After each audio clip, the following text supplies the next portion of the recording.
तो हेलो दोस्तों, आशा करते हैं आप सब मस्त और अच्छे होंगे। तो दोस्तों प्रीव्यू आपने देख लिया, प्रीव्यू में वीडियो आज कैसे होने वाला है। और दोस्तों हमारे चैनल पे अगर पहली बार आए हो तो चैनल को सब्सक्राइब कर दीजिएगा, पास में दिए हुए बेल आइकन को प्रेस कर दीजिएगा ताकि हर वीडियो का नोटिफिकेशन आपको जल्द से जल्द मिले।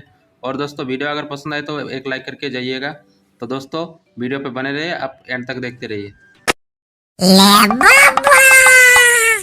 ইয়ারা সবাই ভিডিও দেখছে, কেউ সাবস্ক্রাইব করছে নাই। নতুন ভিডিও আসছে, দেখবে না? দেখার মন নাই নাকি? চ্যানেল সাবস্ক্রাইব করো।